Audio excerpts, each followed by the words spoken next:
The summer stocking of walleye for North Dakota is wrapped up. Joining us with the details this morning is biologist Doug Leier from the North Dakota Game and Fish Department. Thanks for coming in. You're welcome. First, just an update. How did it go? It went really well. I mean, especially considering some of the weather. I mean, if you go back to last winter and the delayed spring, there was a lot of obstacles for our fisheries biologists. So I guess if I was going to put it, in a box, I'd say, yeah, it went very well considering all the circumstances leading up to it, Lisa. And what are we talking about for numbers when we talk about stocking? And sometimes we get a little bit numb to the numbers when we start talking about millions of fish that are stocked across around 140 different lakes across North Dakota. So essentially, it was a record amount of walleye stocking in about 140 different lakes across North Dakota.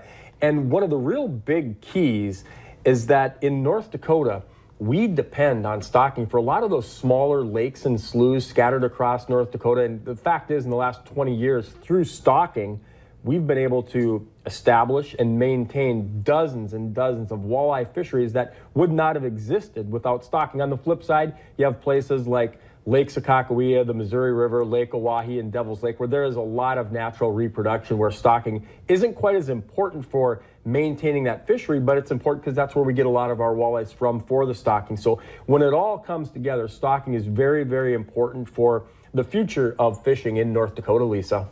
I don't know if survival rate is the right way to put it, but when we're talking millions, we don't have millions of fish. And there's a reason why we stock millions, because there is such a high mortality rate when it comes to stocking. When you're talking about fingerlings, essentially about the size of your finger, 1.25 inches long, that there's a lot of those little ones that are going to get eaten by bigger ones. There's a lot of fingerlings that aren't going to survive. So that's why it is so important to have the cooperation from national fish hatcheries at Garrison Dam and also at Lake Ashtabula, a Bald Hill Dam north of Valley City. So stocking is a real important that maybe you don't hear as much about it as you should, especially when you consider the popularity of some of those smaller lakes and sloughs scattered across North Dakota that really didn't even exist 25, 30 years ago, Lisa. I was going to say, a lot of us just kind of take it for granted, so it is super important. How big of a process is it, like, bodies and the length of time it takes? Right, it's a huge process, and as you alluded to, is you don't necessarily see it happening. Right. You see the production of it, you get it from the walleye that you're catching, so you see the benefits of stocking. It's a huge operation, and